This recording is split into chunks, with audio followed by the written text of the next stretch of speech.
Welcome to the Pod Bay Door.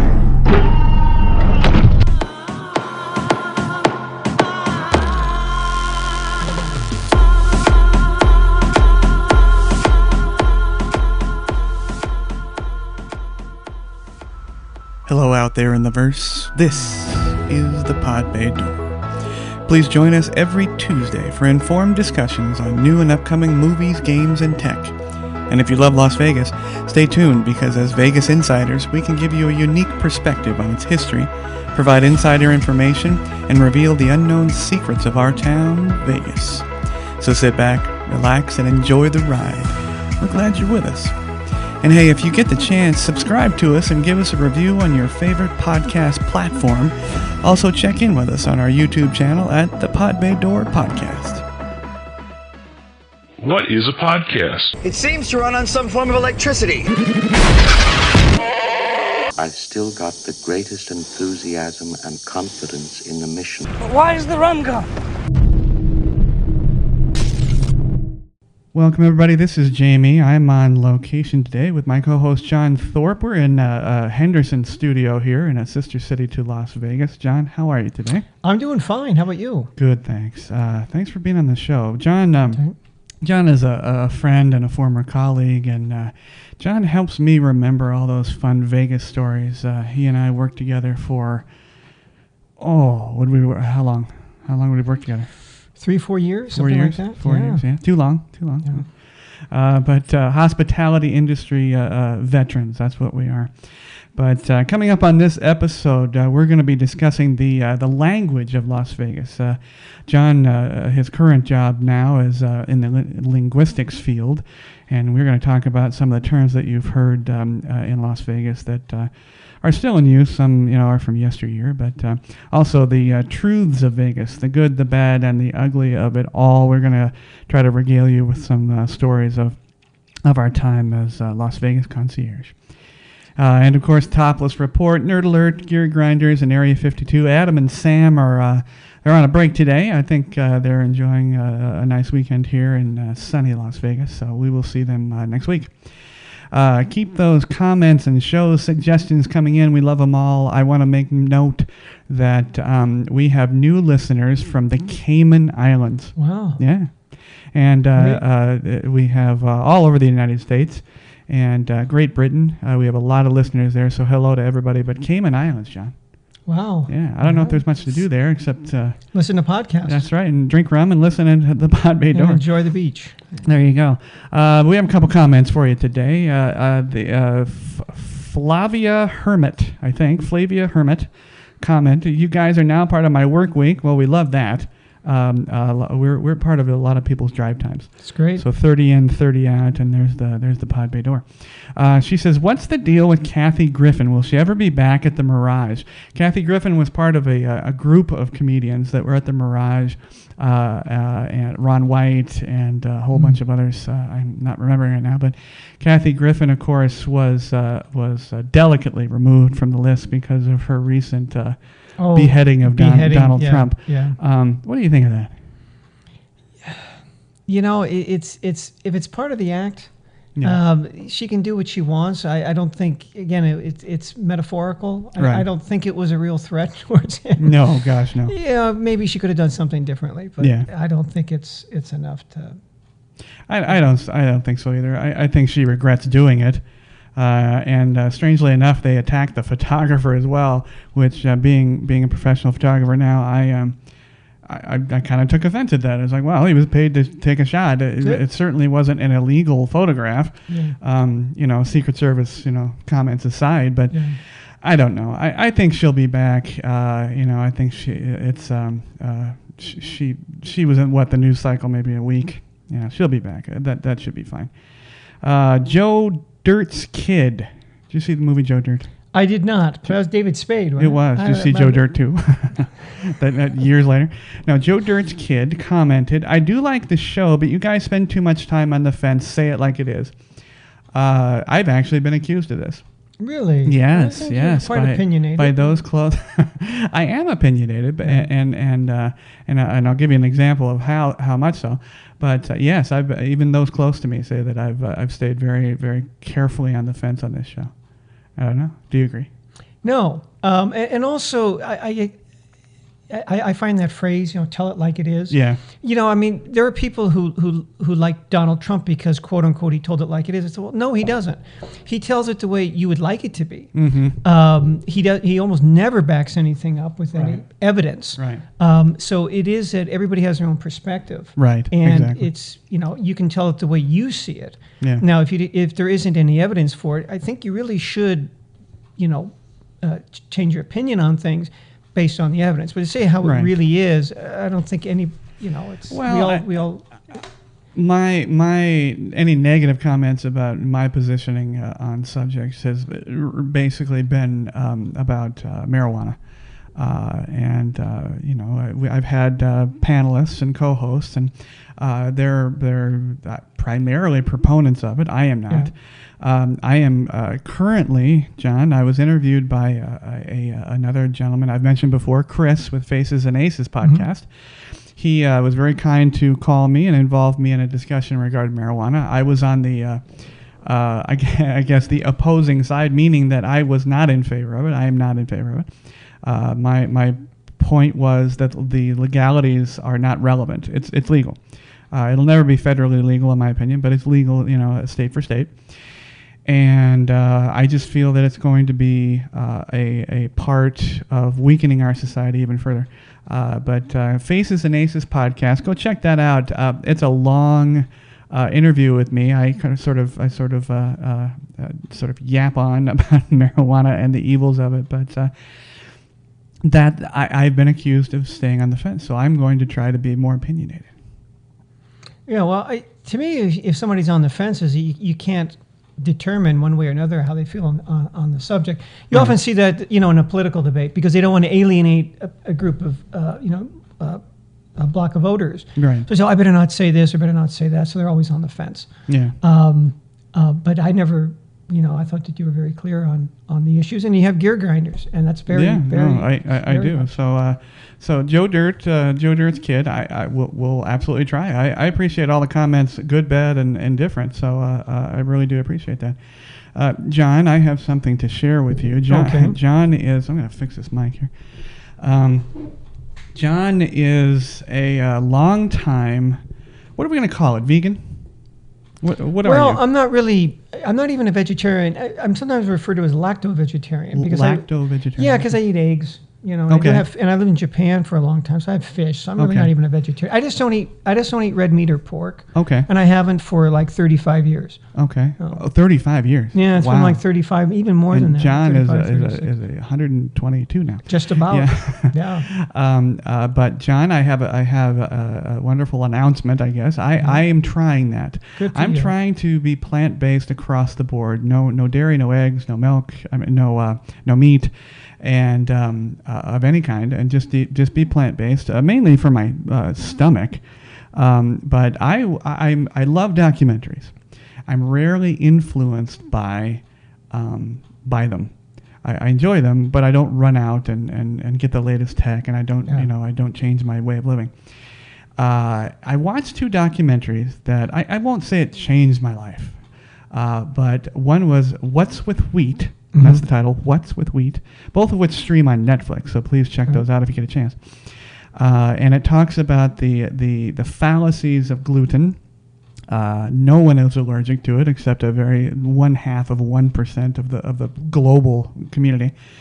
However, what it boils down to is the fact that our soil is so soaked with pesticides that it has slowly eroded our stomachs, and that's the problem with wheat. And unfortunately, it's the white flour is bad enough, and then with the pesticide, it's even worse.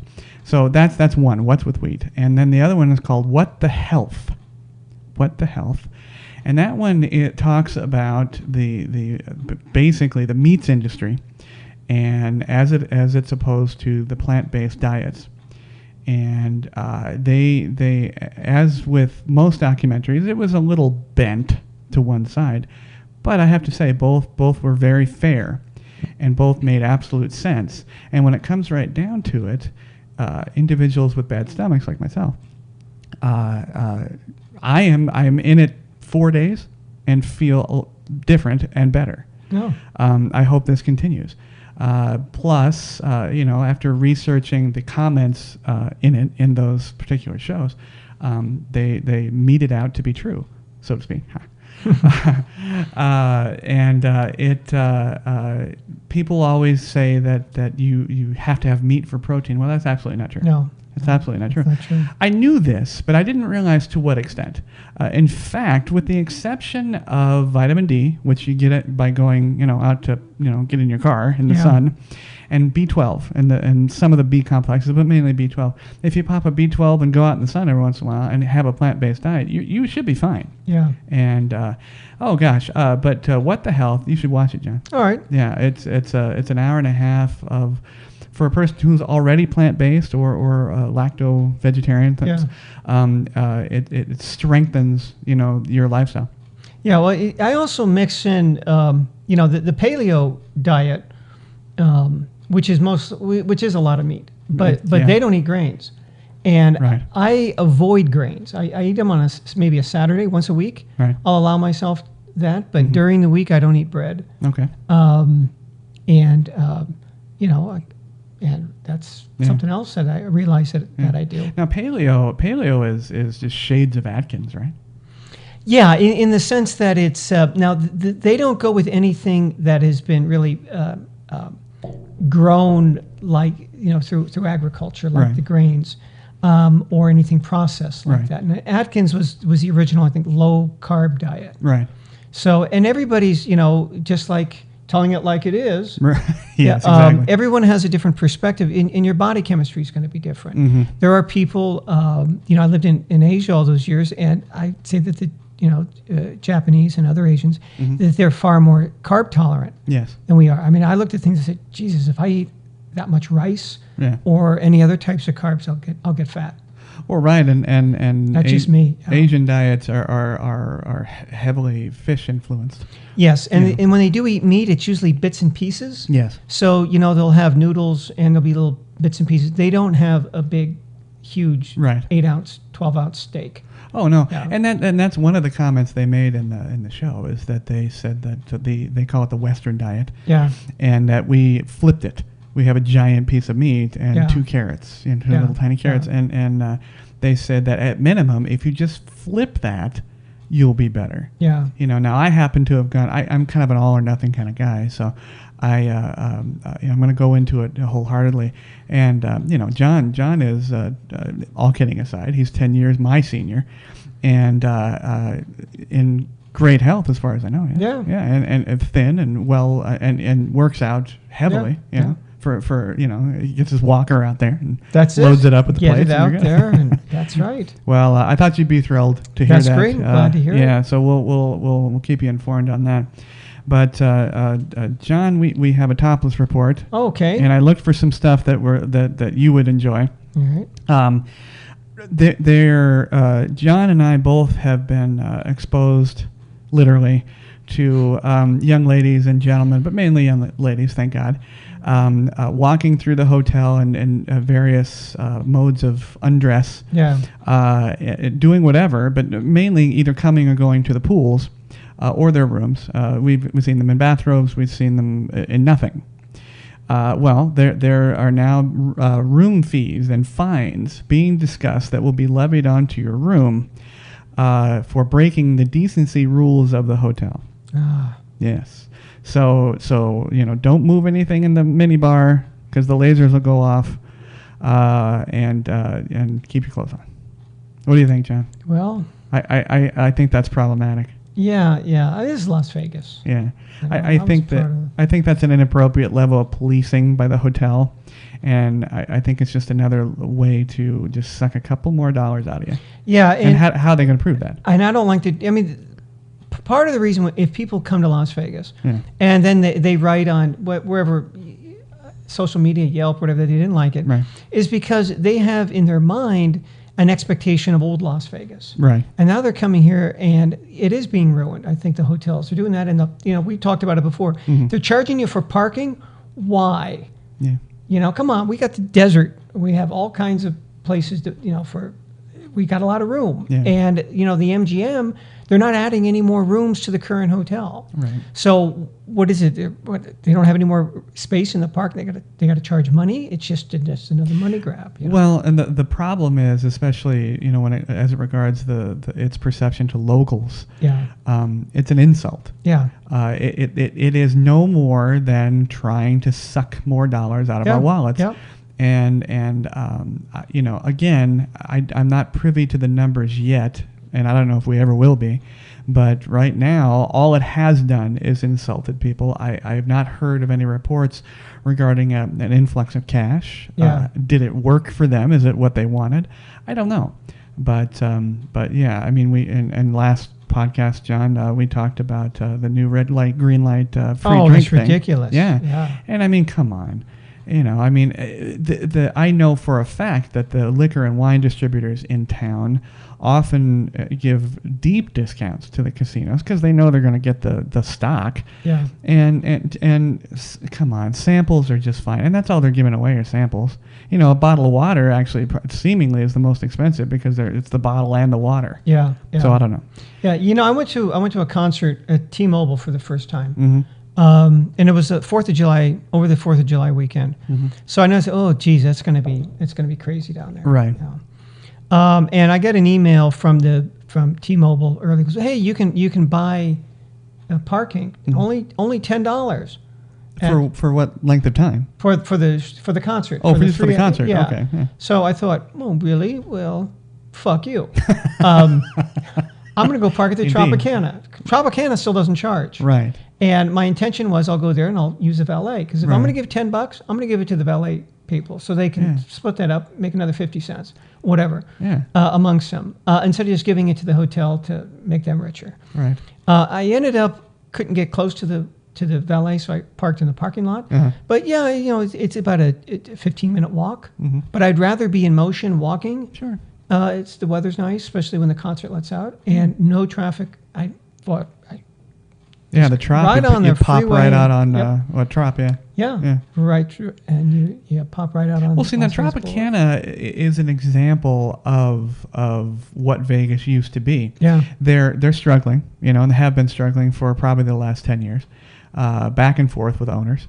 And, of course they offer free parking because they want to have the people there. They want the opportunity for that person coming to or going or coming from the concert to maybe throw a couple of quarters. Right. That's the way the town used to be. That's it. So I don't know. I think the Tropicana should stay exactly within its policy. Yeah.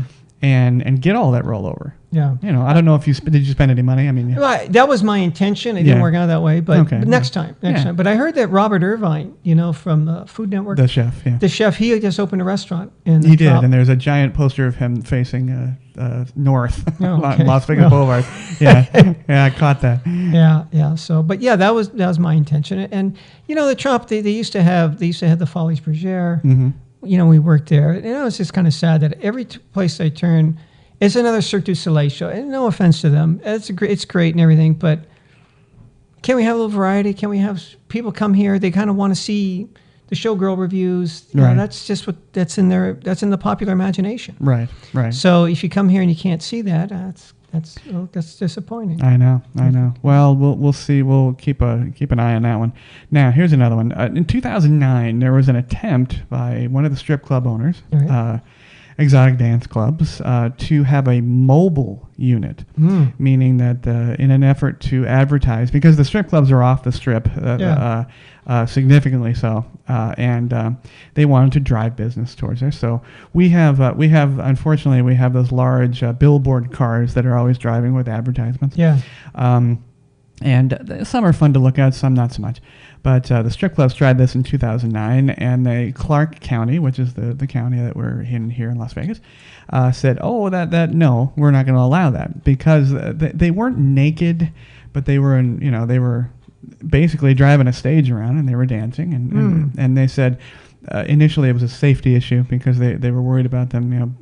I would be having worried a car too. wreck. Yeah, But you get some guys go in there and hold them up. Yeah, there you go. Well, apparently there's been another attempt to do this by a different strip club owner, and once again, Clark County said no. Now, that ends the story. But as I was researching this, I found out that there was a guy that actually got so far as to have his vehicle on the road driving while the license was being looked at.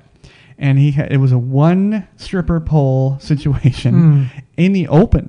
It was not enclosed. Whereas the other ones were. They were in like a little glass booth. Like a cage or something. Yeah, kind of like driving around an Amsterdam window, you know? Yeah. And the guy was driving around an open stripper pole with one girl on it. And he got actually closer than the strip clubs to licensing. Yeah. Oh. Yeah. Well, I guess if somehow he could show that she was strapped to the pole, so that in case of an accident, she was secure. That yeah, I mean something like the Rose Parade or to show that the entertainers were safe. That's what we need, a Las Vegas themed parade like that. I used to joke when they were coming out with all the themed hotels, right? Remember the Bellagio, and then there were Mandalay Bay and the Venetian and the Paris. I said what they need next is a Las Vegas themed hotel. And agreed. And the front desk agents would be topless. There you go. That was my idea, and I thought, there you go. I mean, it's Las Vegas themed. Oh no, especially with I think the far right has more influence in Vegas than everybody thinks of. It's just nobody could take it. But no, I think a Las Vegas parade would be hysterical if they just let it go. I mean, we have the Gay Pride Parade, which is wild enough. But Las Vegas, the giant. Now I can understand if they were saying the guy's driving around, he's got a stripper on a pole. Yeah. It might cause an accident because who's not going to look? Exactly. Right. I can understand that part there. But if you're kind of driving slow on the strip, whatever, you're at a signal. I agree.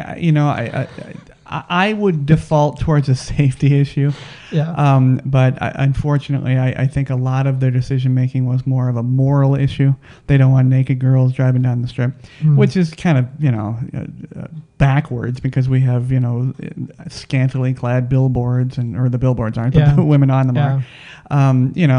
But again, it's in a parade atmosphere. I think it'd be hysterical. Giant, penis balloons and beer balloons, and I think it'd be fantastic. And then underdog in the middle of it. But a big no for the mobile strip club. So we'll keep trying, guys. John and I will vote for it. Yeah, we'll vote for it. Well, John, it's time for the Nerd Alert. This is Adam's segment normally, but we're going to do it today.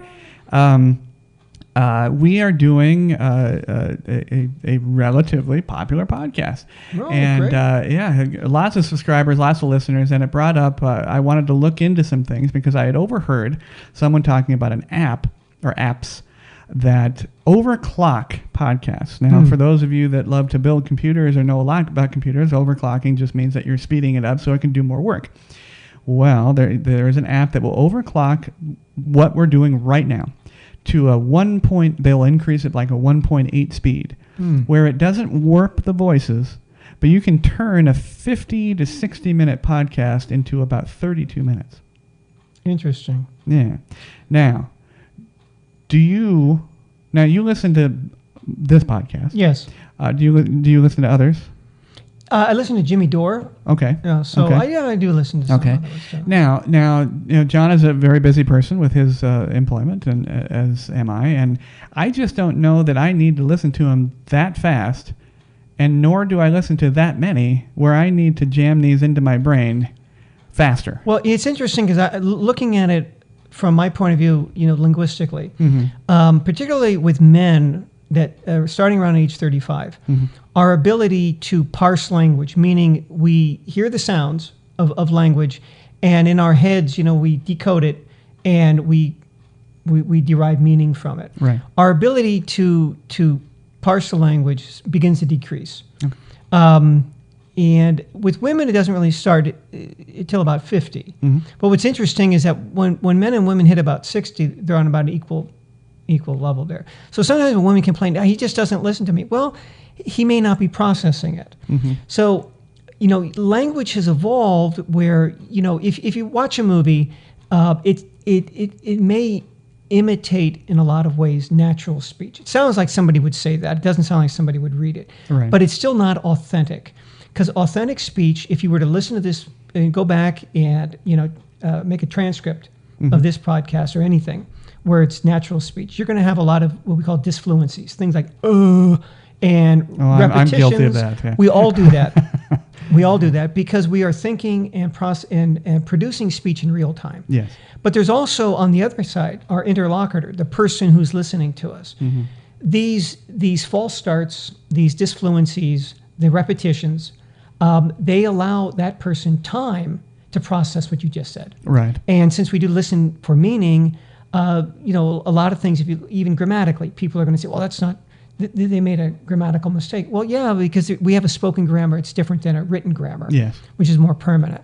So, yeah, allowing that. So speeding things up, I would think, even if it's the voice doing that, is going to put more demands on a person's cognition, to their language resources, in order to parse and understand what somebody's saying. Now, does that translate to a diminished capacity to retain?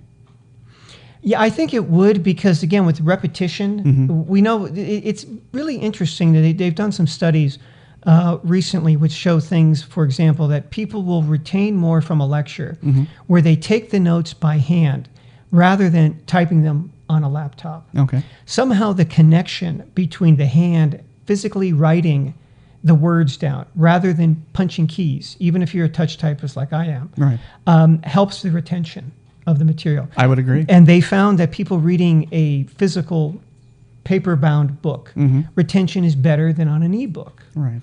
Again, it's something tactile, maybe the action of flipping the pages. We have evolved as a species, to manipulate objects. So we haven't evolved to the point where we can manipulate those objects virtually. Okay. So, it could be that the retention's there. I would think that, again, longer time, you have longer time to think about something, you're likely to remember more. Unless it's just, I listened to it and 5 minutes later, it's gone. Oh, yeah. I've heard stories, regarding like audiobooks obviously are very popular, same concept as podcasts. And there is no retention. Yeah. No, you could ask them an hour later, and they do not know what they've read. Yeah. They enjoyed it while they read it. Yeah. But they don't know it. Yeah. And I don't know how I feel about overclocking an app. I go to great lengths. I'm involved in the editing of this podcast and the production of it, and in doing so, I'm doing it right now.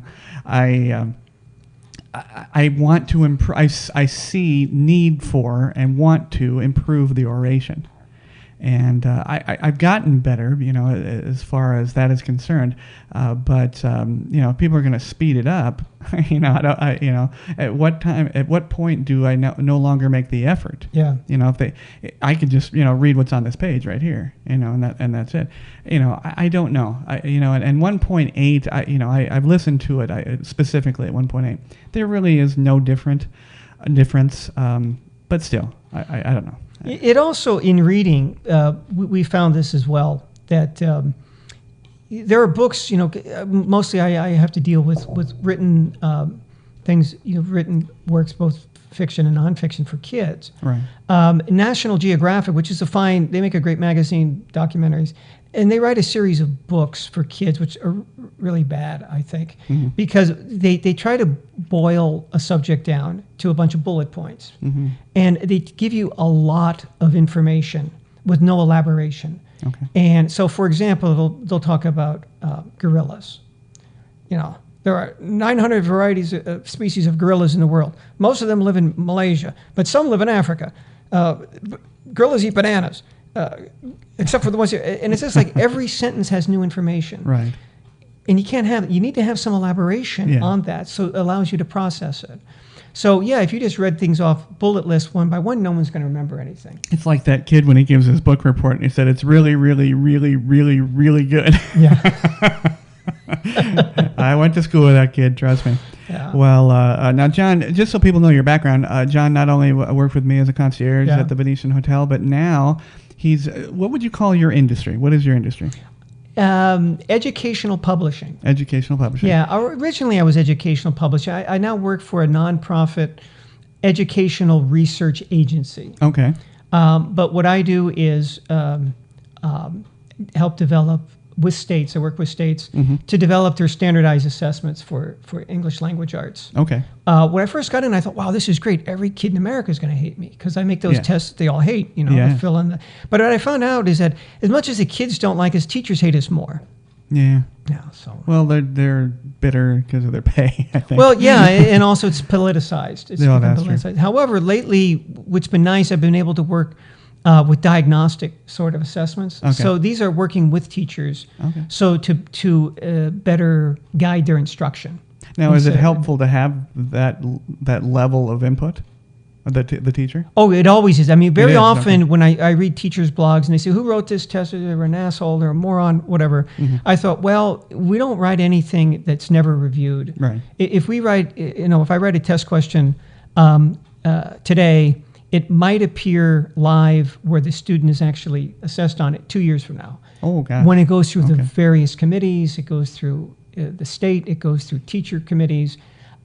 They look at it and edit it or So whatever. there's a political filter. Very political. That's Okay. been kind of the one thing. It's just like, I wasn't expecting when I got in the industry was just the whole, because on the one hand we need to make there's the demands to make things more rigorous. Mm-hmm. But then when you do that, like anything else, if I can lift that weight 10 times, Mm-hmm. well, let me add a little more weight to the bar. Hey, now I can only lift it 8 times. I don't like that I can only lift something 8 times. I was lifting it 10 before. I understand. So the Yeah. kids' scores come down at first because the test is more difficult. Well, the parents don't like that. My kids' scores came down. How come? Well, because we're really starting to test something with a little more muscle to Yeah. it than They- just asking a basic recall. Yeah, they'd rather have the test results rather than the actual. That's right. Yeah. That's right. All right. Well, we'll go back. Thank you so much, John. I find linguistics and the English language to be. I love it. I unfortunately it's a bastardized version that we use today, so I don't know if I love that. But back to the nerd alert. We've talked about Uber on the show before, and I'm back to it. I have more naked drivers. more naked. No. Well, not for me at least. I did take Uber. In California. Now, were you smoking a dope at the same I time? was not. So you didn't I get was 2 not. monkeys off No. your back? No? No, 2 birds. No, I was sober as a judge. I had a good experience, and I have to say that there are portions of it that I thought are clearly an improvement over the standard taxi ride. However, I still say there's a safety issue and an oversight issue. And I recently talked to an insurance agent that was helping me for my company. Mm-hmm. And we got to talking about Uber and something I didn't think of. There is a significant gap in insurance, meaning that an Uber driver, a Lyft driver, whoever these are, these independent contractors, and I have a direct relationship with this happening through my wife. And the insurance can lapse and Uber won't know.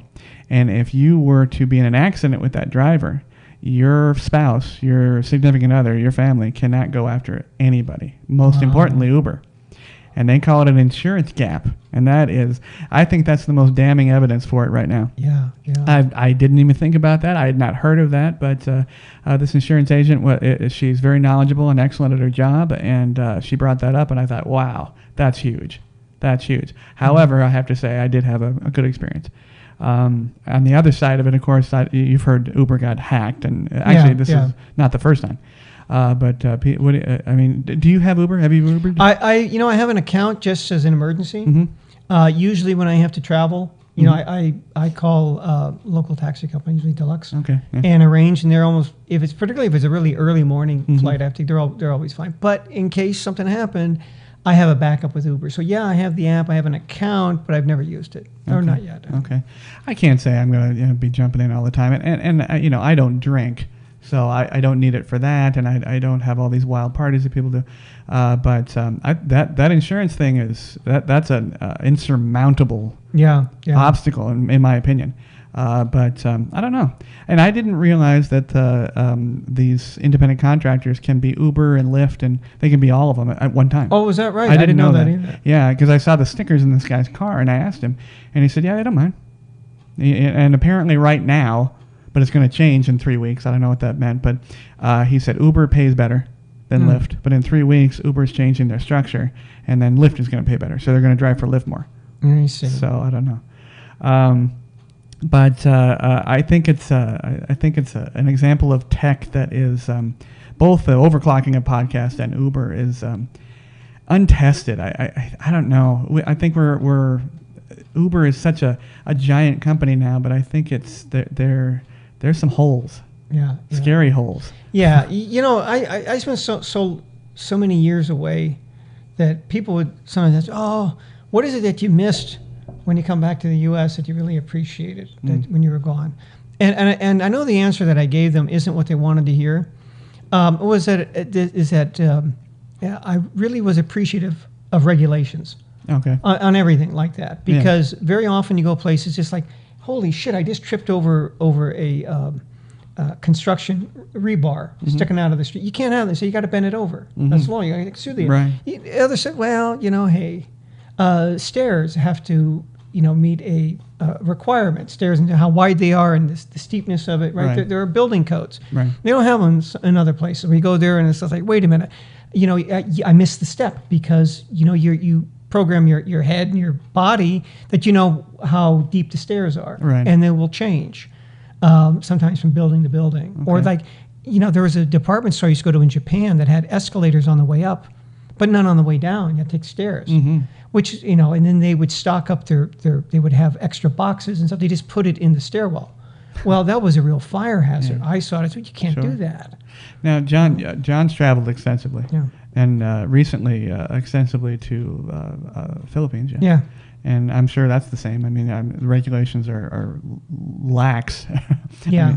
Now Manila, right, is the Manila is the hub there, and that's the most. There are areas of Manila that are very modern.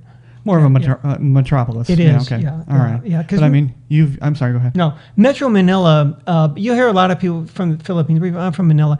Well, it's kind of like Clark County in the sense that Manila is a lot of smaller cities combined. Okay. Maybe like Greater London. Okay. Like that. So there's Quezon City, and there's other ones that they'll just say that's Manila because it's in the area. But you travel well past that. I mean, you go way up north. You fly into Manila and take buses and boroughs and I haven't taken a borough yet, but buses and what they call the. I don't know if they have boroughs in Philippines. The tricycle. Yes. The tricycle, now, which is local transportation. Yeah, it's a motorcycle with a sidecar.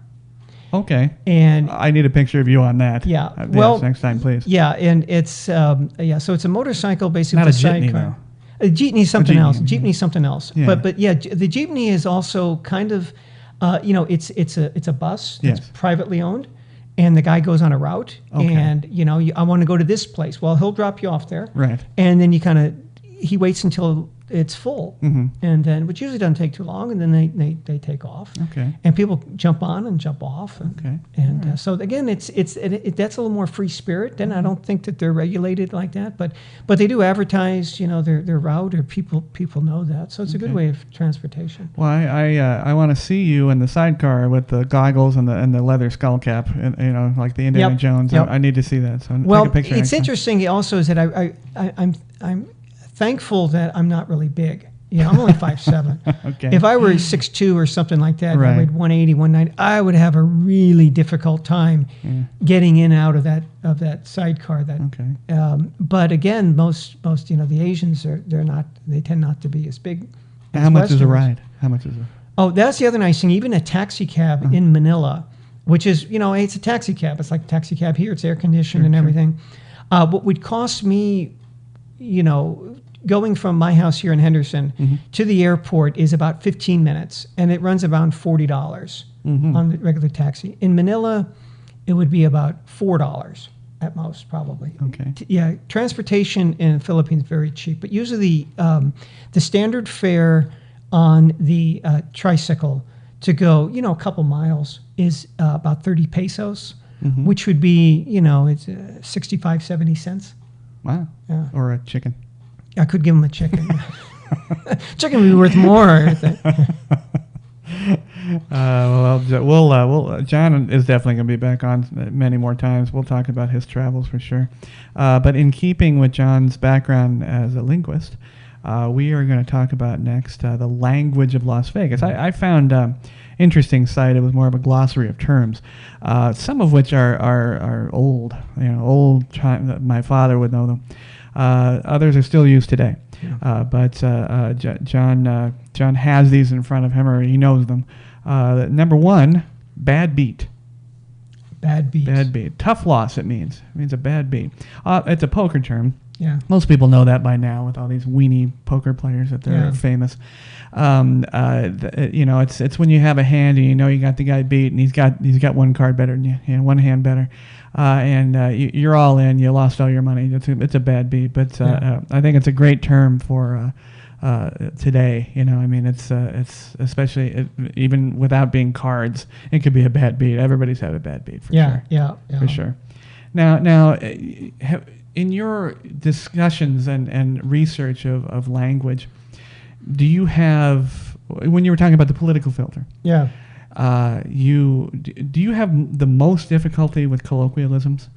Yeah, I mean, a lot of the work that I've done also, even as a teacher, and I've taught here in Nevada at the College of Southern Nevada, right. And I taught in Washington State, Clark College, and in Portland City College, and in California also. And I teach, second language learners, the immigrants mostly, who are adults.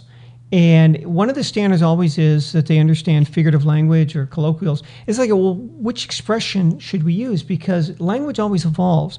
And something that might have been current 20, 30, 40 years ago is no longer used. Right. And it's funny, I listened to my father's 94, and he's like a dinosaur, linguistic dinosaur. Right.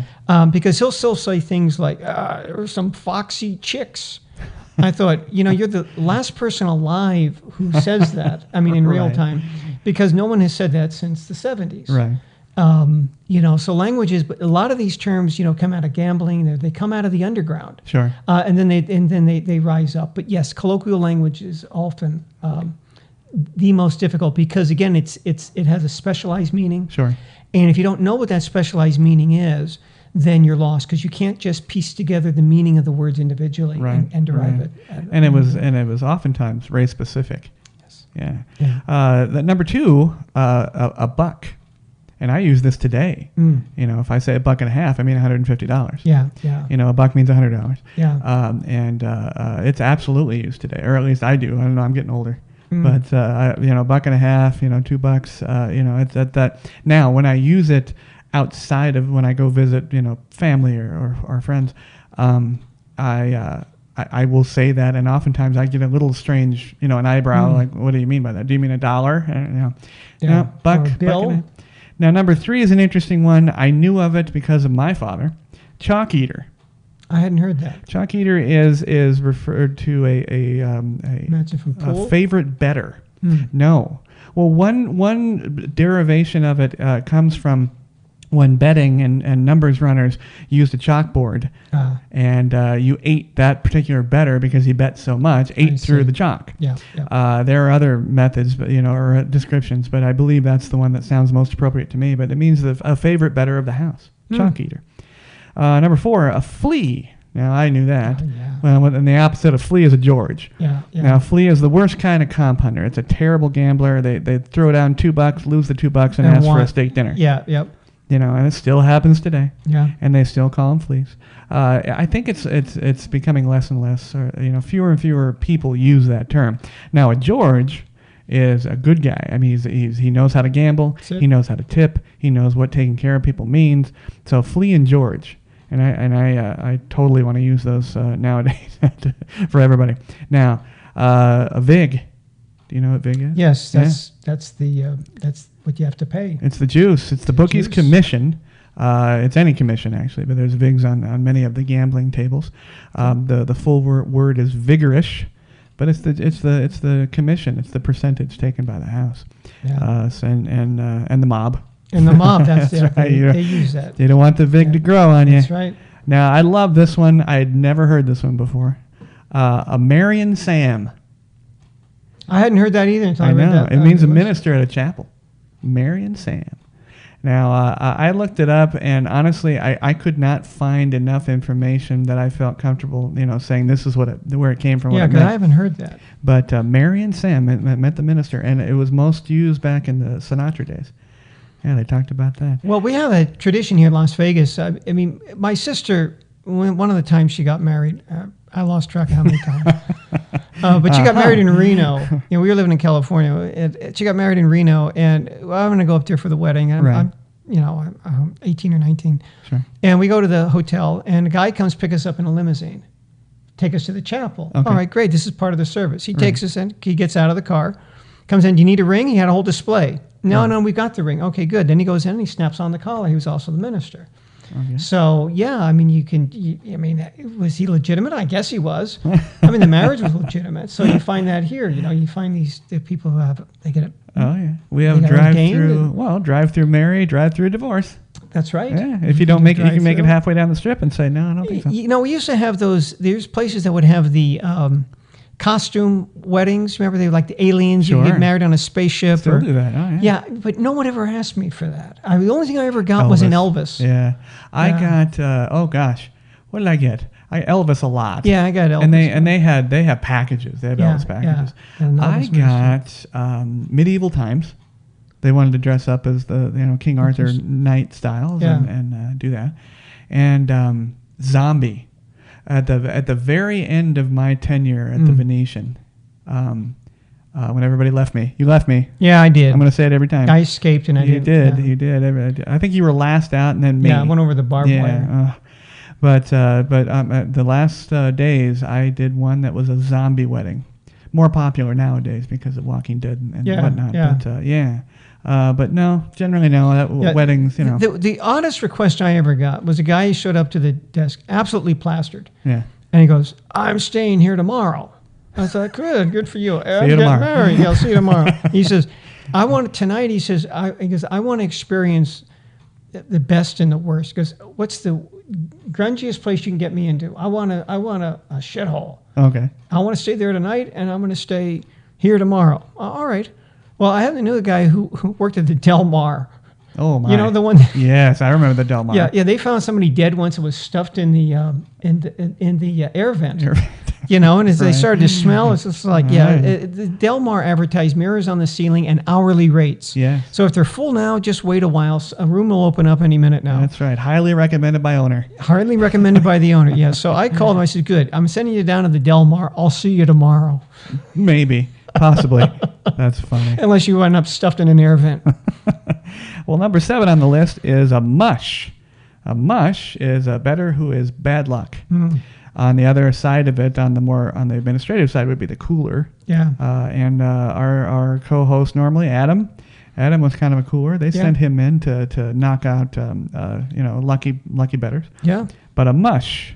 It's funny how superstitious they are about that. They'll blame the dealer when it's pure chance. Oh, yeah. You got to get another dealer in there or something else. Changing dice, changing cards. Do something like that. And it used to be good luck for the house to change cards and clip the corners right there at the table. They don't do that anymore now because there's too many cards to do.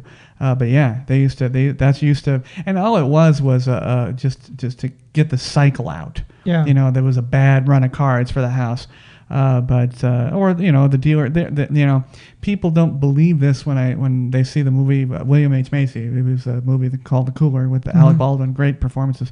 But people never believe me and it's true. I mean, it's not scientific. Yeah. It's just that change. And a lot of times, the change would be male to female. You'd be with a male a dealer and the female would come in and, man, that table would go dead, or vice versa. Yeah. Yeah. But most people would get up. I mean, real gamblers were like, nah, I'm not. The woman comes in and people will say, no way, I'm out. So. Wow. Yeah. But number 8, and this is old school. This is back in the what was the movie with Paul Newman, Robert Redford, The Sting. Oh. Yeah, The Sting. Well, that even before my time. That's right. Pigeon, also known as a plunger or a steamer. And it's a person who chases their bets. And chasing a bet means they just keep going up and up and up. trying to get back the money that they're losing. Yeah. So you bet one, you lose that, you bet two. Yeah. You bet two, you lose that, you bet three. Or four, whatever. You double it. There's double chasers and all kind of stuff. But pigeon, obviously, that's obviously where that came from. Yeah. Now, plunger and steamer. Steamer I get. Steamer, the reference is the steam engine just plodding ahead. Yeah. Now, plunger, I guess like plunging into a pool, you're going to go, full force into the bets. But I love those. Those are old school. You could just because the plunge would carry that nuance that you're not thinking, you're just going full forward. Exactly. Yeah. Yes, well put. Number 9, a sawdust or a grind joint. We have those here. Yes. We have Del Mar, although it wasn't a casino. No, it didn't sawdust or a grind joint. Casino for low rollers. Yeah. That was the description. I love that. I put that on the pre-show. They grind you down little by little. That's right. Like That's right. a whetstone. Grind joints. What do we have? Grind joints. Downtown, they sell El Cortez. The El Commode, yes. Yes. Yes. Some of them are still. I mean, it's kind of sad when some of these places go down. Yeah. Or they renovate. Why? I liked it when it was a dump. Yeah, exactly. The El Cortez has been around many. I mean, back in the days of Bugsy. Yeah. And in fact, honestly, when in the movie Bugsy, when he's looking at what's going to be the Flamingo, he technically should have been looking right at the El Rancho. Down the street was the El Cortez. Yeah. They were already there. It was just an error of the movie. But the El Cortez, which then became known as the El Commode, had the best steakhouse in town. Oh man, you could get a bone-in, crazy giant ribeye steak, and it was amazing. But yeah, it's a grind joint. Yeah. And that was it was at the lure you in there. Oh yeah. And then grind you down. And we have grind strip clubs and grind joints. Oh yeah, for sure. Yeah. And then the Silver Dollar, Silver Slipper. Yeah.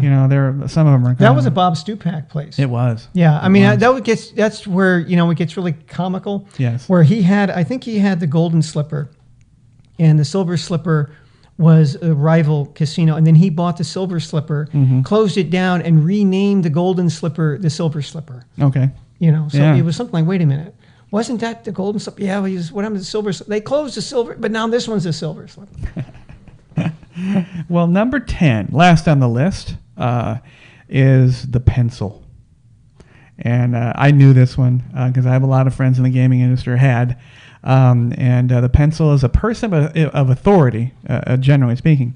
But it was generally referred to the pit boss because he had the comp pad with a pencil. Uh-huh. And if it's still, the procedure's still the same. Yeah. When they're wandering around the pit, it's usually the pissy-looking guy with the gray suit in the middle. Doesn't want to be there. Yeah. Had a hard night before. And you would tap him on the arm to say, hey, can you look at my play? And he writes down a comp, and he usually comps you to the buffet first, and then so on and so forth. Yeah. But the pencil, I love that. I love that. We need to make a small docudrama about they call it the pencil. Pencils. Yeah. Well, that was great, John. Yeah. We're going to move right into the Concierge Chronicle. Again, John and I, we have a common background. We're not in the industry currently, but we were in the industry far too long as concierge at the Venetian Hotel. And I've been told very graciously by many people that one of the things that they like about the show is the fact that we talk about the truths of Vegas. I'm not here, as a marketing tool or a campaign, and I'm not trying to, score advertising, saying that all things are wonderful. We love Vegas, always have loved Vegas. I'm committed to it, but we have some great stories that need to be told. John and I have talked about this a long time. So we're going to start with the good, and we'll run through these quickly and just tell you some things that have happened. Best story I have about the town is that at the Venetian, we had it's still there, of course. It's the canal on the second floor, and the canal shops where lots of high-end shopping, and there is a gondola ride. It's not the canoes. Yeah, it's not the boats. Flume ride. Flume. Yeah, there's no drop. It's the gondolas, and it was very popular. Still is very popular, and does sell out sometimes and gets very busy. Well, there was a young lady that came down to the desk, and she, long story short, she had a daughter who had a severe case of MS, and said that she was turned away for whatever reason by the gondolier, the scheduler, and that's all this young lady wanted. That's all she wanted, is to get on this boat. And I don't know if it was out of inconvenience, because obviously she would need to have been carried in and out of the vehicle. And I'm not blowing my own horn. I went and got a hotel manager. He and I walked up there, and actually quite upset that we were having to do this, because it was nonsense. And we went and talked to the supervisor, and we said, "Listen, this is all she wants, and this town is not going to turn into this." And ultimately, we got the young lady on the boat. And honestly, I will never forget, as I'm walking away, I look back, and there's bridges and all these things, and I look back, and there was an absolute sunlit smile on this girl's face, and all she wanted. So there that's my good story. Yeah. Well, they might have even been in violation of the Americans with Disabilities Act. I'm sure. I mean, you can't deny somebody just because they're handicapped. Yeah, and he I'm sure the kid that did it, of course, skulked away and stayed in the dark while we were dealing with it, but it was out of sheer inconvenience. Yeah. But that's good. Yeah. That's a good so story. So what do you think? What's a good story for you, John?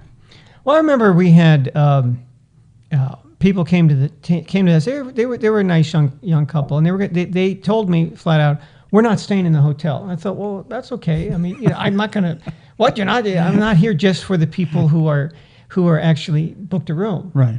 I mean, if you go to Disneyland, they don't give preference to the people who are staying in the Disneyland hotel. That's just, I mean, that's convenient to get places. But, right. But I said, well, what's the problem? Well, what we're eating here. We got a reservation it was Delmonico Valentino. It was one of those restaurants we had on the first floor. He goes, and my wife left her camera in the taxi cab. Oh, well, can you describe the taxi? We always had to do this. People would get pissed off at me before. What do you mean? I don't know.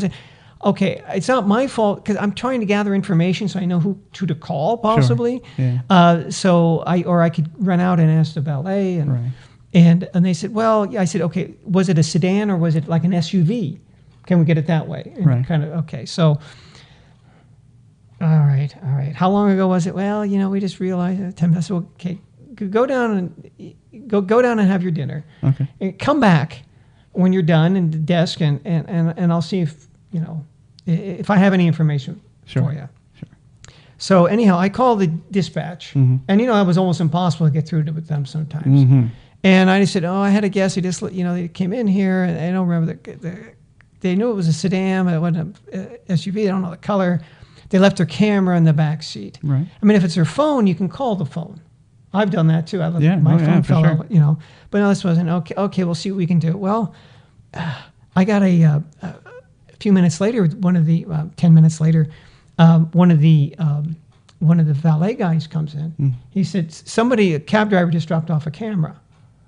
Oh, Jesus, this is gonna, and absolutely made those people's day, because this was a film camera, so they didn't have uploading it to the iCloud, to the cloud or whatever. So I mean, they had pictures on there that were of great importance to them, and they kind of thought they weren't going to get their camera back. Oh yeah. Rarely did people, did they? Not in cabs. No, not in taxis. But I think it's a better situation with the, the Ubers and the Lyfts, because you can actually, seek out your driver. That's right. But wow. And in this case, even the cab driver, which is unfortunate, he didn't get anything for it, because he had to turn around and drive there, and I didn't get to see him. We didn't get to grease his palm or anything. Sure. So, I mean, that's a rarity. Great story though. Yeah. So number 2, the bad. All right. Of course, in every casino, you'll see the little bubbles in the sky, and those are cameras watching everybody and everything that they do. We call them the eyes. People will call them the eyes. Great guys up there, of varying reputations. Yeah. But they are more than qualified to be up there, and they're an integral part of a casino's operations.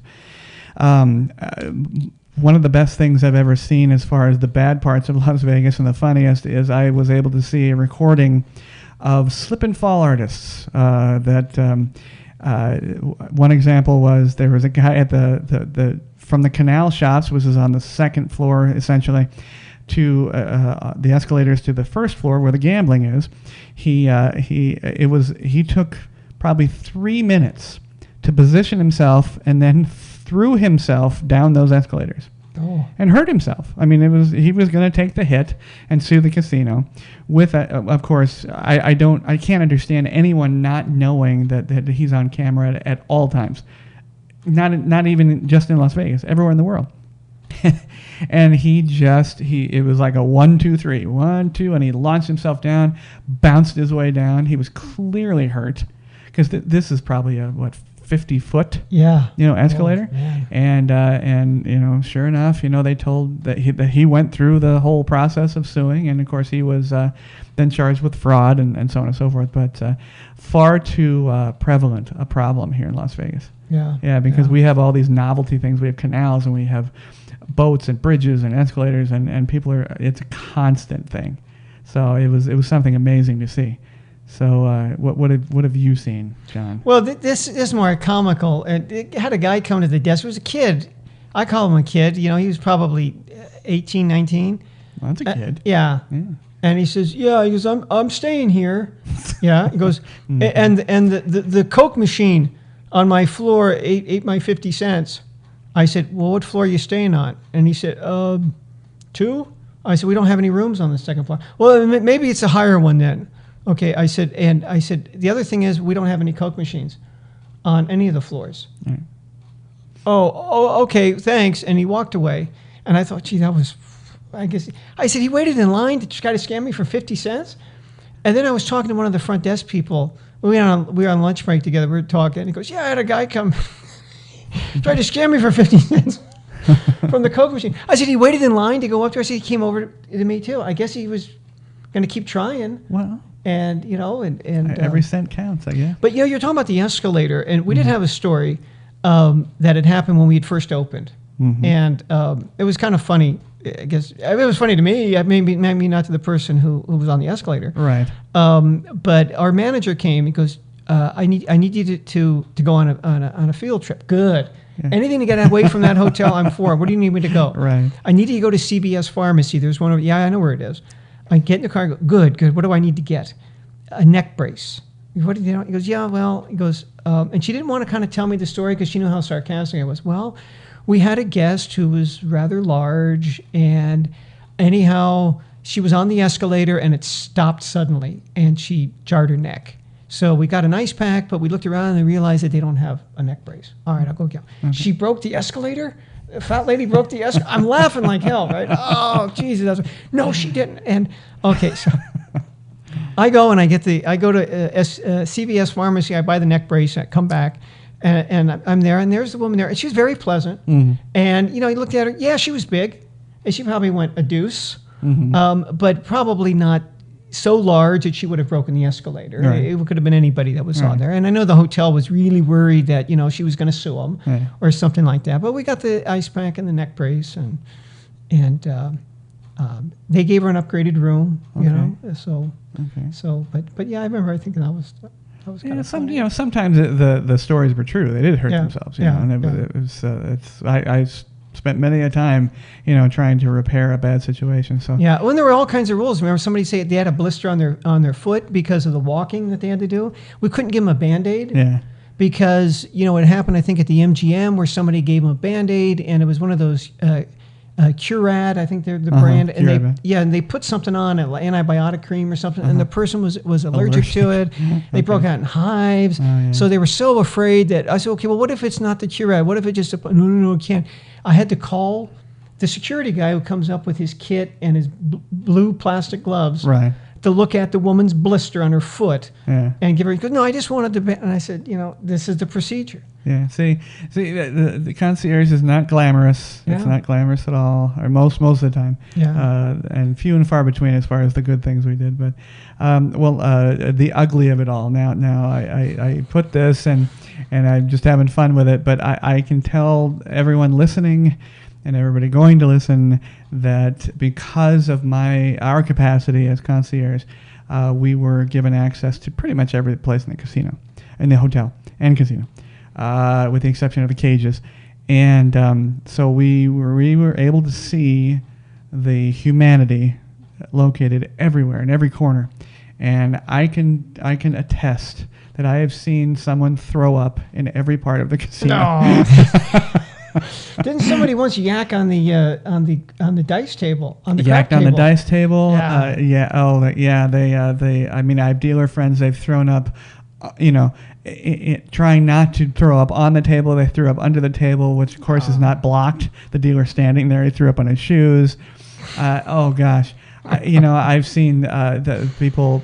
It became a thing actually at the Venetian. It was a rite of passage or a hazing or a college thing for the local college fraternities to puke in the canal. In the canal. Or the fountain. Yeah. I can imagine that. And yeah. see, the Venetian had people that were specifically tasked for hazmat issues like that. They'd throw on the orange suit and go out and clean everything up. But the Vegas, it's an amazing place for as clean as it keeps it. I mean, I applaud all the people that clean up that place. But that is definitely the ugly. It's terrible. I mean, we had people throw up on our desk. I had one. I didn't have that. Oh yeah, that was horrible. And of course, what do? You just gotta deal with that. I've had people do it and then continue on with their requests. It's terrible, just awful.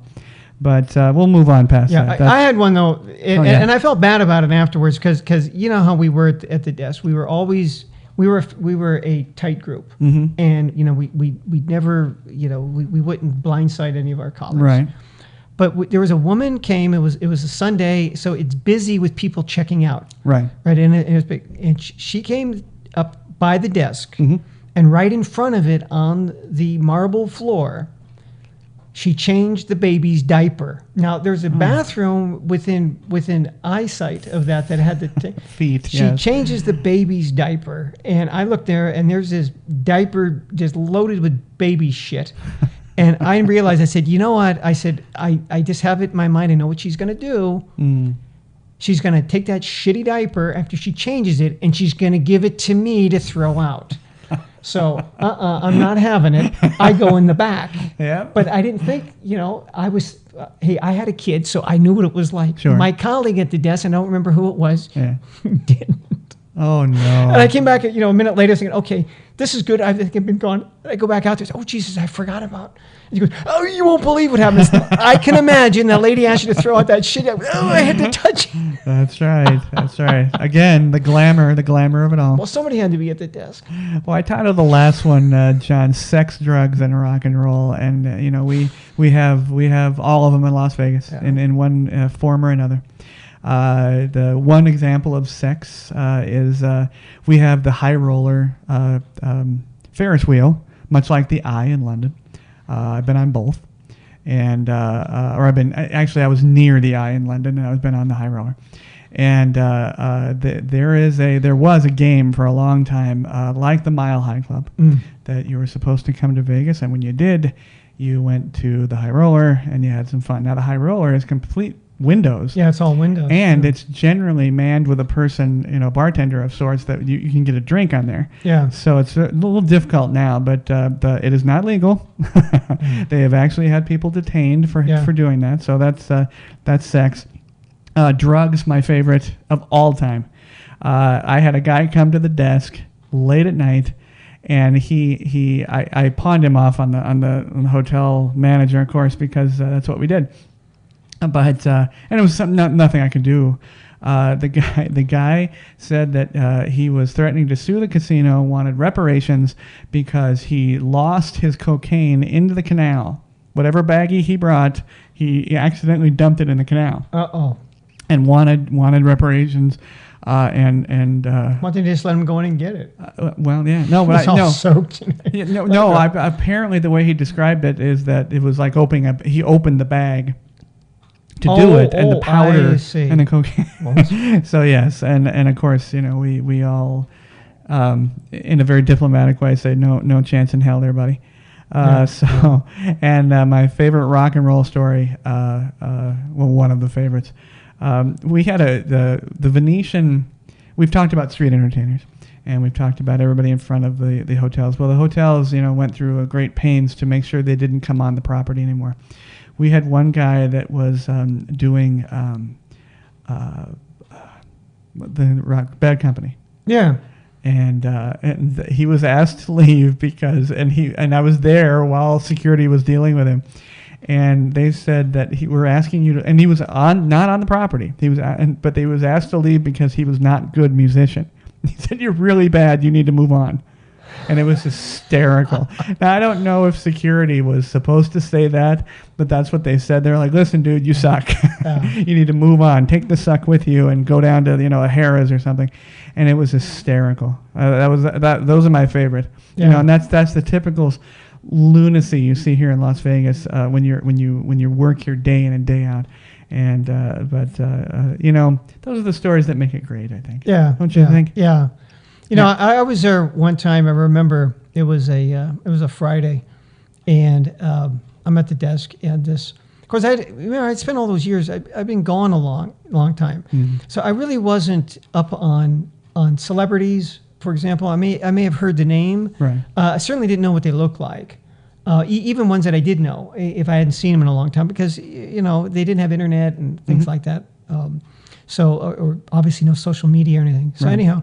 This older African-American man hobbles up to the desk. Right. And he says, I'd like to buy a bottle of wine and some flowers and have them sent to my room. Mm-hmm. Oh, fine. That's cool. He gives me $100. Mm-hmm. Now you really have my attention. That's a good tip. Because, like I said, I mentioned before, that's how much I would make on tips in a week usually. So this guy gives me, great. Do you know what kind of wine you want? Maybe you can recommend something for me. I'm here to entertain a young lady. Right. Fine. I can come up with something. I know what, something a little sweeter. Sure. I'm like, okay.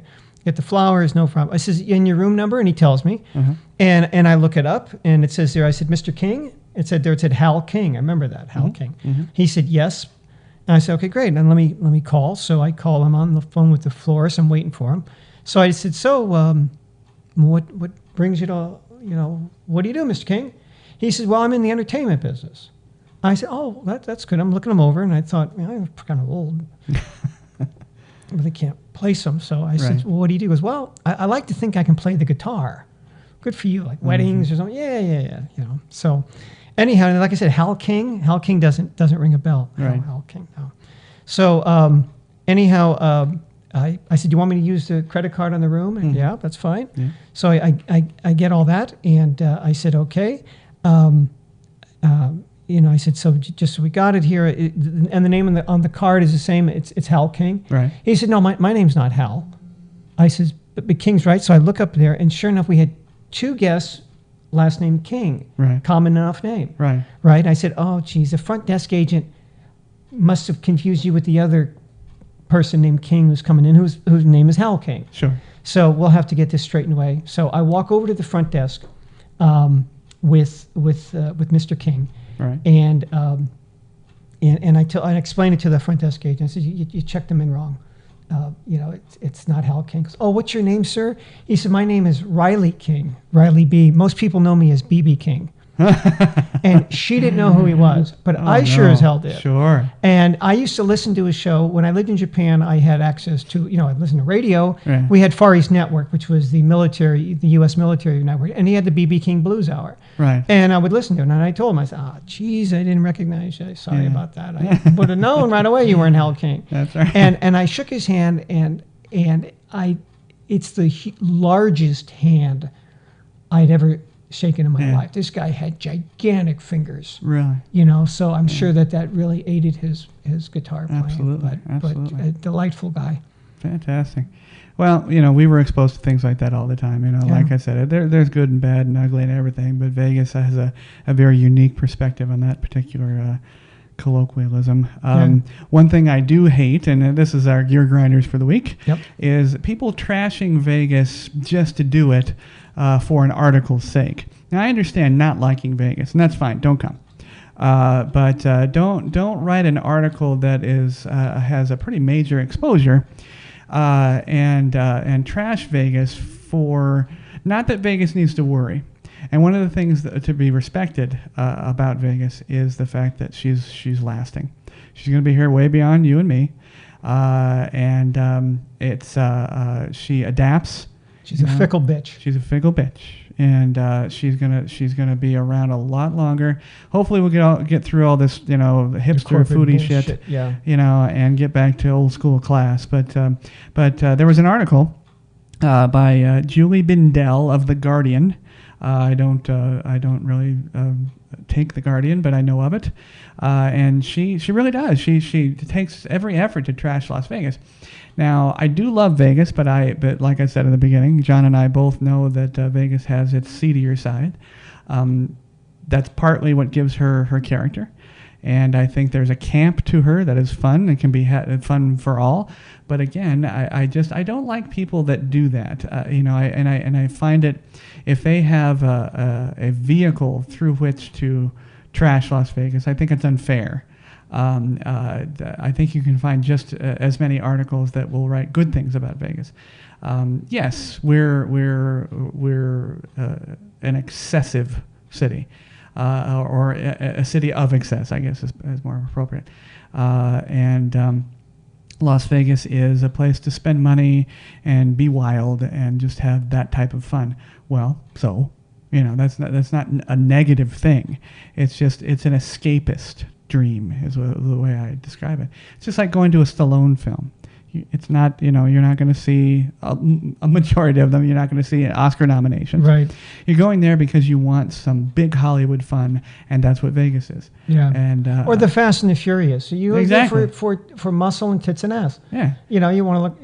That's an action and a $1 billion franchise, and other than saying that Vin Diesel is a terrible actor, you're not going to trash the film. Yeah. Well, don't trash Vegas. And you can write the good, the bad, and the ugly, and that's fine. But please involve the good, and don't come here as a guest and then act a fool and say I expected more of Vegas. Well, why? Yeah. Vegas hasn't changed. It's just we've added your group. With your skinny jeans and your beards and your hats that don't fit.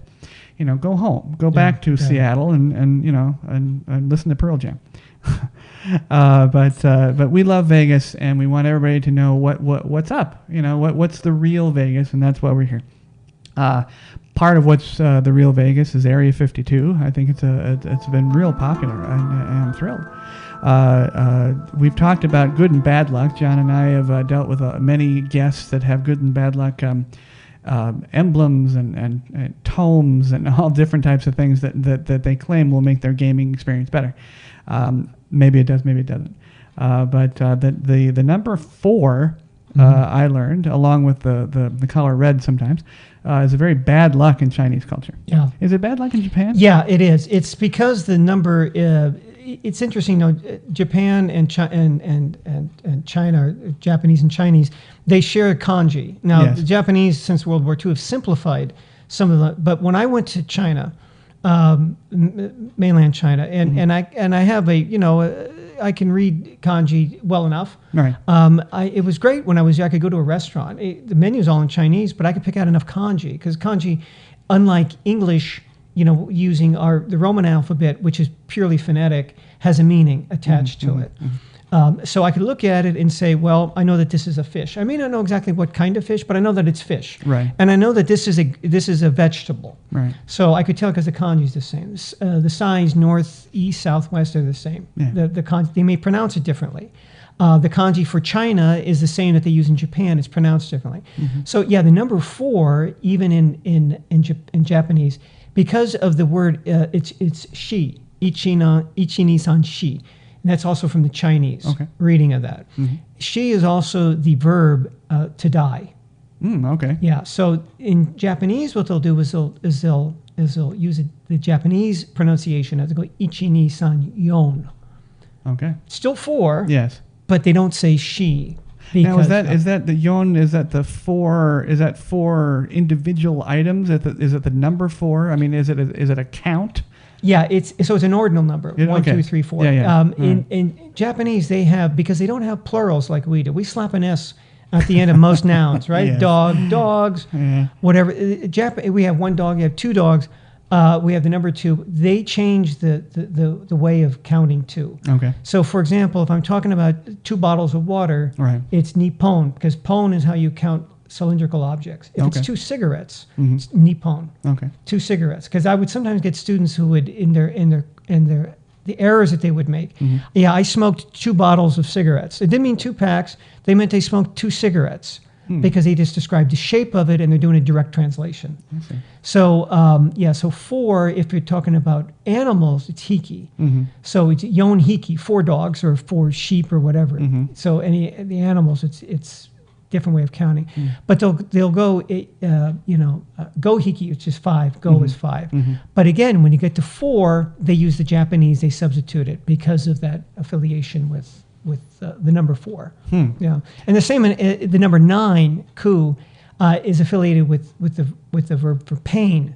So in hospitals, they won't have a room 9 or a floor 9 because of that. Right, and in Vegas, going back to 4, they don't have floors starting with a 4. Yeah. Yeah, oftentimes. Yeah. I think some do. I don't think some recognize that problem. But now, John, you used to speak Japanese quite fluently, but how is it nowadays? It's a little rough. I mean, it's been a while since I've been there. I had a layover on a flight 5 or 6 years ago. I can do that sort of thing. Okay. You can get you back, get yourself back home. I guess. Yeah. I mean, I get lazy now. I just ask Chio, my son. What do they say? And what is it? Ichi ni san chi go roku shichi hachi kuju. That's there you go. Yeah. See, and against concierge again, we were concierge of our level. Yeah. I think it's changed nowadays, but we were forced into languages. Yeah. My Spanish got a lot better.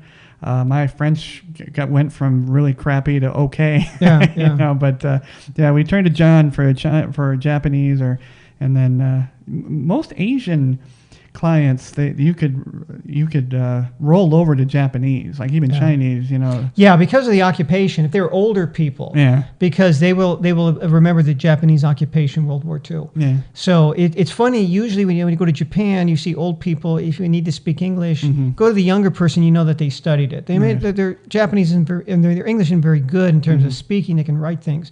Older people probably aren't going to know anything. But it was the opposite when I was in Taiwan. Right. I've met somebody who was young, I'd speak English. But it was the older people, I could speak Japanese. Right. Younger people didn't know Japanese, but the older people did. So I'd go someplace and I'd say, you speak English? No. Japanese? Oh, yeah, they spoke Japanese. They understood that. So I could. I was confronted with French a lot. I mean, French is the backup to most communities. I loved it. I mean, the language exposure, the worldwide exposure to Vegas is fantastic. But Vegas itself is a drought city. See that transition? That was amazing right there. Las Vegas is a drought city. We have I don't believe it. I think it's like the aliens. I don't believe that we're that troubled with water, but that's neither here nor there. Being so, one would wonder about all the fountains and the Bellagio fountains and the water and the water features that we have, which we have a lot, both interior and exterior of the hotels. This is awful, and this is the last thing we'll leave with you today. To put this to compensate for the drought conditions, hotels use for those water features the gray water. Any of you that have RVs or know about RVs or know about that type of thing, gray water is recycled from sinks, bathtubs, and showers. Yeah, so don't jump in the fountain. Yeah, don't jump in the fountain. It's for many reasons, obviously, but now black water, of course, is we don't want to talk about that. No. But gray water is used recycled sink, bathtub, and shower water from the hotels, and that's exactly what they use for all the water features. That's good. That's right. That gets evaporated, then rains down on us. That's right. So when you see Bruno Mars in his latest video with the Wave Runner there, and that's what he's in. He's in gray water, recycled gray water. Though I'm assuming it's filtered, but I did not find any reference to filtering. No. So when they say recycled, I'm not quite sure what they mean. It's a hair in it. Because all recycled means is that it moved from here to here. It doesn't mean it was filtered. It was processed. That's right. That's right. John, I had a great time. Me too. Thanks for being here. John's going to be back for sure. I'm going to try to do a lot more location whether work. you like it or not. That's right. Damn it. I'm going to try to get out of the studio more and visit my peeps, my folks out here. But John's going to be back. We're gonna try to visit a lot of the hotels where I have friends and entertainers, and talk to the people that again will give you the truths of Las Vegas, and hopefully John and I can remember many more things. But thank you so much for listening. Please comment. Please let us know what you want to hear. Please let us know what you don't want to hear. And you can connect to us on everything. And you're going to hear the outro here coming up in a second. And any connection that you can possibly imagine, that will be right there. We will see you next Tuesday. Thanks, John. Thank you. Thanks to everyone listening and watching. You can catch the Pod Bay Door on the Podbean app or any of your favorite podcast apps, including iTunes, Google Play, TuneIn, and Stitcher Radio. You can watch the show on our YouTube channel at the Pod Bay Door Podcast. Please download, like, and subscribe. Our social connectivity screen is coming up. Check in with us on Facebook, Twitter, and WordPress. The Pod Bay Door is closed and talent is out.